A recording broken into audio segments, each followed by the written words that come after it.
Prologue. What are you doing here? Magaspang kong tanong pero ngumisi lang siya at diretsong pumasok sa loob ng bahay na inuupahan namin. Haba ako na may mabilis siyang sinundan dahil baka makita niyang hindi dapat makita. Gabriel, why are you here? Puro ng diin ang lumalabas sa bibig ko at kaya't napalingon siya at tumas ang sulok ng labi dahil sa narinig. Ako na may napalunok dahil sa kabang nararamdaman ko. Where is he? Malalim ang boses niya na magsalita dahilan para sumibol ang kaba sa dibdib ko. He knew? Of course, Colleen. Malalaman niya because she is not an ordinary man that you met. He is a mafia, a powerful one. Sinong he? Sino bang hinahanap mo? Nagmamaang-maangan ako kaya't lalo ng dilim ang mukha niya. Dahan-dahan ang pagkakpang niya pabalapit sa akin. Nasaan ang anak ko, Colleen? Gago, wala kang anak. Pinagsasabi mo. Pinatibay ko ang boses ko dahil nalaman niya na nga ang tinatago ko. Oh really, wife? Pang-uyam niya at mahinang tumawa. You know what I'm talking about. Where did you hide my son, Colleen? Colleen's POV. Papa, parang awa mo na po. Ibaba niyo po ang baril na hawak mo. Sigaw ko habang nagmamakaawa. Kitang-kita ko rin sa harap ko ng nanay ko'y nakaluhod at nagmamakaawa sa tatay kong ibaba ang baril na hawak niya. Nanginginig ang dalawa kong kamay. Ginamit ko itong pantakip sa tenga ko. Pinilit kong lumanghap ng hangin dahil sikip ng dibdib ko gawa sa pag-iyak.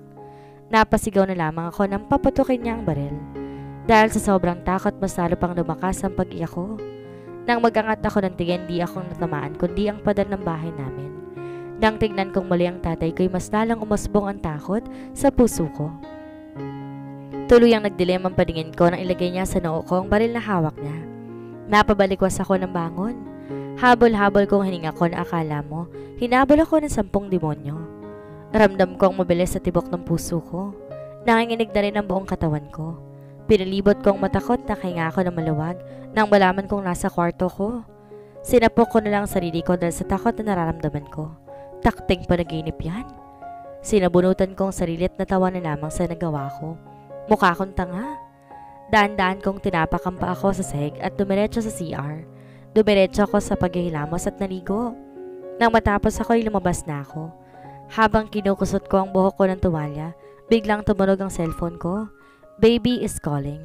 Napapairap na lang ko dahil sa katarantaduhan ng kuya ko. Kinuha ko ang cellphone at pinatay ang tawag niya. Bahala siya sa buhay niya. Alam ko guguluhin na naman niya ako eh. Ang suot ko ngayon t-shirt na puti at pantalon. Wala akong pakialam kahit mainit ang suot ko. Sarili ko to. Walang pakialamang magaganap. Lumabas na ako at gumalas sa kung saan-saan. Napasimangot ako na maling mag-vibrate ang cellphone ko. Nang tignan ko ang caller, muli ko itong pinatay. Habang naglalakad ako sa gitna ng mga tao, napatigil ako sa tapat ng simbahan. Kitang-kita ng mata ko ang mga taong tapos ng magdasal at nagsisilabasan na. Napailing na lang ako at natawa. Di ko alam kung bakit pa nagdadasal ang mga tao ay hindi naman natutupad ng mga kahilingan nila. Bago pa ako tuluyang maglakad papalayo, nagtama ng mata namin ang isang lalaki na 1 kilometro ang layo sa akin. Napangisi lang ako at nagpatuloy na sa paglalakad. Tumigil ako sa isang karinderya na makita kong nanonood sila Mang Nato ng basketball. Tahimik lang ako umupo sa hindi kalayuan sa kanila. Nagdedribble ang kalaban sa kabilang panig kaya tutok na tutok kaming lahat. Napasigaw na lang kami nang biglang sumablay ang bola. Ang tangang tumira! Sigaw ko kaya't napatingin sila sa akin sila Mang Nato. Colleen, nandyan ka pala. Bakit di ka malang nagsasalita? Sabi niya kaya natawa ako at lumapit sa kanila. Umupo ako sa isang bakanting upuan at nagtaka na may mga perang nakalatag. Mga busy kayo sa panonood. Tsaka bakit may mga pera dyan? Ayan. Nagpupustahan kasi kami kung sinong mananalo. Gusto mo bang makisali sa amin? 50 pesos lang. Alok sa akin ni Mang Nato. Kaya tumango ako at naglabas ng pera. 50 lang naman pala. Sabi ko at nilagay ang pera sa ibabaw ng mesa. Basta ang pusta ko sa Team Cobra. Dugtong ko at nagpatuloy kami sa panonood. Makalipas ang ilang minuto naming panonood, napangisit napasuntok pa ako sa hangin sa naging resulta ng laro. Wala. Akong panalo. Pagsigaw ko habang kinukuha ang pera sa ibabaw ng mesa. Ang iba'y napapakamot pa ang ulo at napasuntok sa hangin. Samantalang ako na may tawa ng tawa dahil nasa akin lahat ng pusta nila. Dapat pala kay Colleen na lang ako kumampi. Sabi ni Mang Nato sabay akbay sa akin, kaya mahina ako itong saluntok sa braso. Sabi ko sa inyo, mananalo ang Team Cobra tapos magsisisi kayo ngayon. Kaya't binulsa ko ng pera at inayos ang sarili ko.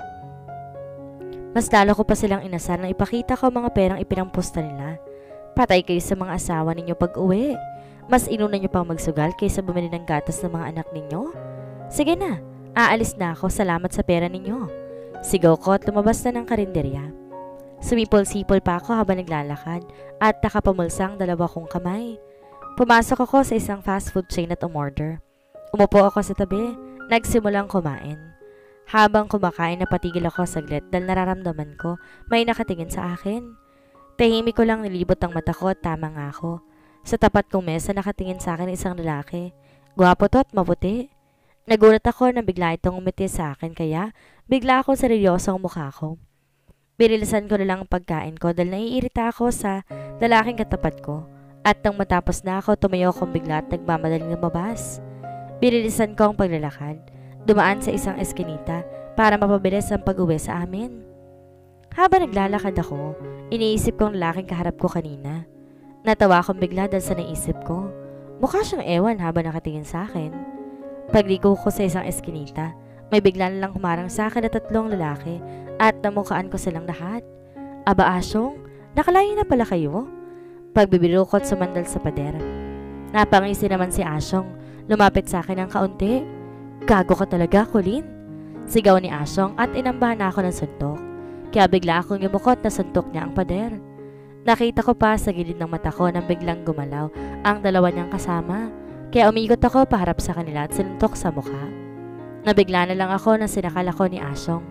Patalikod kaya't siniko ko ito sa mukha ng pagkalakas-lakas dahilan para mapabitaw siya sa akin. Napamura ako nang biglang may sumuntok sa mukha ko dahilan para umikot ang paningin ko. Napahawak ako sa pader. Ipinilig ang ulo ko para bumalik na sa wisyo. Gumanti ako ng suntok sa 3 at pinagsisipa sila. Iyuko kong ulo ko na suntokin ako ni Asyong.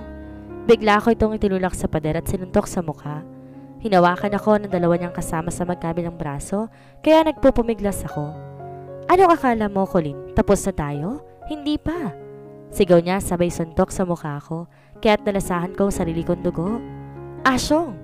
Galit kong saad habang tumatawa at nura ang dugo na nalasahan ko. Nang ambang susuntokin niya na ako ay biglang may humigit sa kanya at sinuntok. Pagtingin ko nga sa taong sumuntok kay Asyong, siya ang lalaki nakita ko na nakatingin sa akin kanina. Biglang tumayaw si Asyong at nakamaganti dito sa lalaki. Biglang naglabas ng baril ang lalaki kaya't napata si Asyong ng kamay. Pakawalan ninyo ang babae. Seryosong utos ng lalaki sabay tutok ng baril sa dalawa. Binitawan ako ng dalawa at tumakbo papalayo. Bago pa umalis si Asyong, pinagbantaan pa kami. Babalikan ko kayong dalawa. Napasandal ako sa pader. Pinunasan ng dugo sa may labi ko. Napatingin ako sa lalaking tumulong sa akin nung hawakan ako nito sa mukha. Sinaman ko siya ng tingin at tinawi ang kanyang kamay. Inayos ko ng suot ko at tinalikuran ng lalaki. Salamat. Malamig kong saad at umalis na. Kala ko nga wala na siya pero sinundan niya ako at nagpakilala pa. Ako nga pala si Gab de la Merced. Ikaw, anong pangalan mo? Di ko tinatanong ang pangalan mo. Pambabara ko at nagpatuloy na rin sa paglalakad hanggang nakalabas ako ng eskinita. Nakasunod pa rin siya sa akin kaya humarap ako sa kanya at sinamaan ng tingin. Bakit ka ba sunod na sunod sa akin? May kailangan ka ba? Pagtatanong ko sa lalaki kaya ngumiti ito sa akin. Gagamutin ko sana mga sugat mo. Kaya napangisi ako sa narinig at napamewang ako. Kaya kong gamutin ang sarili ko. Ganti ko at tumalikod na pero makulit ang lalaking to. Nakasunod pa rin siya kaya hinayaan ko na lamang. Habang naglalakad ako, narinig ko ang bunganga ng mahadera kong kapitbahay. Hala Gab, bakit kasama mong babaeng yan? Baka mahawaan ka ng kasamaan niya. Natigil ako sa narinig at tinarap ang nagsalita. Hala, bakit ikaw? Ang mahadera at ang chismosa mo. Sabi ko at umalis na. Kita ko ang pagkagulat sa mukha niya dahil sa sinabi ko. Nang malapit na ako sa apartment ko, nakita ko si Mang Tano na nagmamadaling pumunta sa akin. Anak ng tinaba, Colleen. Nakipagbasag ulo ka na naman? Sigaw sa akin ni Mang Tano. At least Mang Tano nakauwi pa ako ng buhay. Ani ko kasabay ng pagsasalita ng taong nasa likod ko. Tinulungan ko po siya. Napatingin si Mang Tano dito at kita ko ang pagkagulat sa mukha niya. Gab, naku, Pasensya ka na't marami salamat sa pagtulong sa batang to ha. Malapit talaga sa gulo to eh. Habang nag-uusap ang dalawa, pumasok na ako sa apartment at hinayaan na sila. Bago ko pa man isara ang pinto, tinignan ko muna ang lalaking tumulong sa akin. Gabriel de la Merced. Gabriel's POV. Napangisi na lang ako na makita kong palingon-lingon ng mga bodyguard ko sa di kalayuan sa pesto ko. Akala ko naman may babaril sa akin kapag wala ako sa paningin. Dahil sa naiinip ako, kinuha ko muna ng sigarilyo at sinindihan ito. Habang ibinubog akong usok ng sigarilyo, napahawak ko si earpiece ko na marinig kong nagsalita ang isa sa mga bodyguard na inutusan ko para hanapin ang isang taong matagal ko nang hinahanap. Boss, nakita na namin siya. Nakatingin siya sa'yo. Aniya kaya't saktong pagharap ko, nagtagpo ang mata ng babaeng matagal ko nang hinahanap. Tinignan kong maigi ang mukha niya at tarula ako nang umisi lang siya at tuluyan ng umalis. Dahil sa pagkabigla natagpuan ko rin ang sarili kong sinusundan siya. Pinigilan pa ako ng mga nagbabantay sa akin, pero tumalim ang titig ko sa kanila kaya wala na silang nagawa kundi hayaan ako sa sunod kong gagawin. Napatigil ako sa pagsunod sa kanya na makita ko siya pumasok sa isang karinderya. Kaya ang ginawa ko, pumasok ako sa isang cafeteria katapat lang ng pinagpasukan niya. Pinanood kung para siya makihalubilo hanggang sa maglagay siya ng pera at alam ko may pinagpustahan silang lahat dahil kitang-kita naman sa mukha niya. Mahina ako natawa dahil sa napanood ko ngayon. Ibang klaseng babaeng to. Kaya hindi na ako magtataka kung ba't maraming ayaw at marami naman ang gusto siya. Siguro depende siya makisama sa mga nasa paligid niya. Lumipas ang oras ang pinapanood ko siya ay naging alerto ako nang tumayo siya. Nakita ko ang paglabas niya kaya patago ko ulit siyang sinundan. Hindi po pwedeng mawala siya sa paningin ko. Kailangan kong alamin ang pangalan niya. Naku, siguro nakipagbasag ulo na naman yung batang yan. Sa bagay, ganyan naman talagang ginagawa ng mga walang direksyon sa buhay. Ay oo Marites, ewan ko ba ba't pinagtitiisan pa ni Tabo? At saka, masama at matabil talagang bunganga ng batang yan. Kaya siguro iniwan ng magulang. Habang sinusundan ko si Colleen, ito ang naririnig ko sa iba. At to'y nakita ko siya napatigil at saglit na tinapunan ng tingin ang dalawang aling nagsasalita sa gilid niya. Habang ako'y hinihintay ang magiging kilos niya. Kitang-kita ko ang paglapit niya sa dalawang ale na ngayon nakatingin at nakataas pa ang dalawang kilay. Kala mo naghahamon ng away. Hoy, di ba kakatapos silang magsimba? Ano yan? Pagsimba magiging makasalanan at chismosa ulit? Naku, kahit anong gawin yung pagsimba, kung sa huli ganyan talagang gagawin nyo, di na talaga kayo tatanggapin sa langit. Dinig kong saad ni Corinne. Iniwan ang dalawang tulala nang ipinagtitinginan na ng mga tao. Di ko naman mapigilang tumawa at papangiti sa nasaksihan ko. Napailing na lang ako at nagpatuloy sa ginagawa ko. Di naman matabil ang dila niya. Talagang masakit at nagsasabi lang siya ng totoo. Di ko alam pero nalapitan ko ang dalawang aling ngayong tulala at nakatitig lang sa likod ng babaeng sinusundan ko. Mas mabuti hong magsalita ulit kayo para mabawasan ho ulit ang mga kasalanan ninyo. Saad kong kinatingin nila sa akin at nakita kong namutla sila. Napangisi na lang ako sa kaloob-looban ko sabay ngiti sa kanila ng matamis at sinundan ng tuluyan ng babae. Na makita kong pumasok siya sa isang fast food restaurant, pumasok na rin ako. Lumayo ko ng kaunti dahil baka mahalata niya na ako. Na makita kong umorder siya, umorder na rin ako. Pumesto muna ako sa pinakamalayong upuan at doon, pinagmamasan ko lamang siya. Sobrang tahimik niya. Tila wala siyang pakialam sa mga tumititig sa kanya. Siguro dahil sa mga sugat niya. Nang maayos-ayos na, pumesto ako sa tapat niya. Na sa tingin ko'y napansin niya na napatitig siya sa akin. Na magtamang mata naming dalawa, hindi ko na mapigilan pang mapangiti. Dahil sobrang ganda niya kapag malapitan. Pero naputo na lang ang pagtitig ko nang naramdaman ko. Tumutunog ang cellphone ko. Kaya kinuha ko at tinignan ko sinong tumatawag. Kim, calling. Ano na naman yun? May kailangan ka ba? Naiirita akong tanong kaya't nawalang atensyon ko sa babaeng sinusundan ko ngayon. Mas lalo pa ako napasimangot nang marinig ko siyang tumawa. Pautang nga muna, Gab. Magkano na naman? 50 lang. Uwi ako mamaya sa inyo. Saad niya kaya pinatayan ko na lamang siya. Napabuga na lang ako ng hangin na makita kong nawala na sa harapan ko ang babae. Kaya mabilis akong tumayo at naglakad-lakad. Kada nakakasalubong ko mga nakakakilala sa akin, nginingitian nila ako. Tumigil ako sa isang eskinita nang marinig kong may nagsisigawan. Kaya tumakbo ko para tignan ko anong nangyayari doon. Nagdilim ang paningin ko na makita ko. Susugurin ng mga kalalakihan ang babaeng sinusundan ko. Kitang-kita ko kung paano siya umilag sa bawat sipa at suntok na ibinibigay sa kanya. Kitang-kita ko kung paano magalit mismo ang mukha niya kapag muntikan na siyang tamaan. Natauhan lang ako na makita kong nahuli siya at balak ng suntokin ng lalaking malaki. Kaya agad kong binunot ang baril ko at tinutok sa kanila. Kita ko ang panandali ang gulat sa mata ng babae, pero bigla na lang sumeryoso. Nakita ko pa nagtakbo ng dalawang kasama ng lalaki nang pagbantaan ko sila. Napatingin ako sa lalaking naiwan. Sinabihan pa na masama ang babaeng sinusundan ko ngayon. Ibinalik ko ang baril sa likuran ko at napatingin sa babaeng nakasandal ngayon sa pader at duguan ang gilid ng labi. Kaya't dahan-dahan ako lumapit sa kanya at tinawakan ko ang mukha niya. Pero napatigil na lang ako nang bigla niyang hawiin to ng malakas sabay tingin sa akin ng masama. Pinigilan ko ang pagngiti ko at tumalikod na siya sa akin. Imbes iwan siya, mas lalo ko pa siyang sinundan. Nagpakilala pa ako, pero binara niya lamang ako na lalo ko pang ikinatuwa. Napatigil ako sa paglalakad nang tumigil din siya. Kaya ngumiti ako lalo na makita ko siyang seryoso na nakatingin sa akin. Ba't pa sunod ka ng sunod sa akin? May kailangan ka ba? Pagtatanong niya habang nakasalubong ang dalawang kilay. Gusto ko sanang gamutin ang sugat mo. Kaya kong gumatin ang sarili ko. Masungit niyang sagot at muling naglakad. Napailing na lang ako sa kumpara siya sumugot sa mga taong kinakalaban at pag-uusapan siya.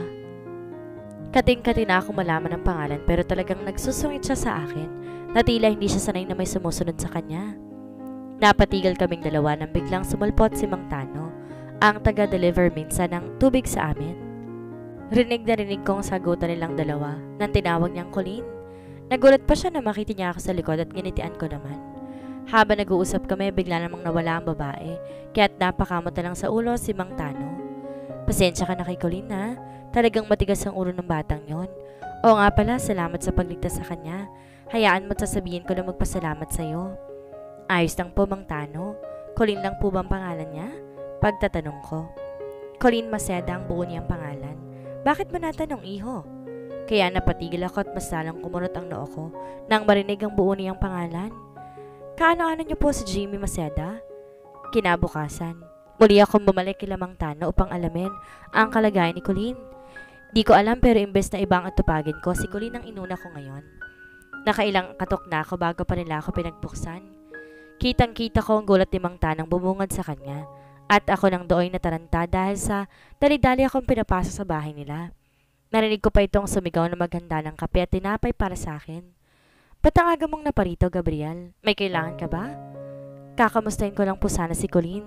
Ayos na ho ba siya? Pagtatanong ko kaya't napangiti naman siya. Siguro ayos na siya. Di na siya muling lumabas kagabi eh. Ngayon po, lumabas na po ba siya? Kaya't napatingin siya sa orasan at muling bumaling sa akin. Naku iho, mamaya pa siguro lalabas si Colleen. Minsan kasi. At doon napatigil siya sa pagsasalita na may tinuro siya sa labas kaya't doon napabaling ang tingin ko. Ayun na pala si Colleen. Kunot ang noo ko na makita kong may kasama siyang lalaki paglabas. Colleen's POV. Napaasik na lang ako na maramdaman ko ang bigat sa katawan ko. Kaya't dahan-dahan kong binuksan ang mga mata ko at ang unang bumungad sa akin isang kamay na nakayakap sa bewang ko. Pagharap ko kung sinong lintik na ito, mas lalong sumama ang umaga ko. Tulog na tulog siya sa tabi ko at halatang pagod sa mukha niya, kaya hinayaan ko na lang siya at tahimik na inilas ang pagkakayakap niya sa akin. Nang maalala ko magpapalit ako ng damit, napatingin ako sa suot ko. Halos umusok ang ilong ko na makita kong iba na ang damit ko ngayon kumpara kahapon. Dahil doon ang gagalaiti kong hinarap si JC na ngay sobrang sarap ng tulog. Malakas ko siyang sinabunutan dalan para mapabangon siya at galit na tumingin sa akin. Nangya naman Colleen, agang-aga na nabunot ka? Ano bang problema mo? Inis niyang sigaw kaya't aambaan ko siya ng suntok na agad naman niyang sinalag. Ikaw nagpalit ng damit ko, no? Ano namang masama kung ako na magalit ng damit mo? Magkapatid naman tayo Kuya mo naman ako kaya walang kaso sa akin yon. At saka ang dami mo ng datan kita rito. Ano na naman bang ginawa mo? Tarantado. Ano magkapatid? Hindi ka nga nanggaling sa ano ng nanay ko. Tapos sasabihin mo kapatid kita? Anong gusto mo, suntukan? Nag-ahamon kong saan pero hanggang ngayon mainit pa rin ang ulo ko.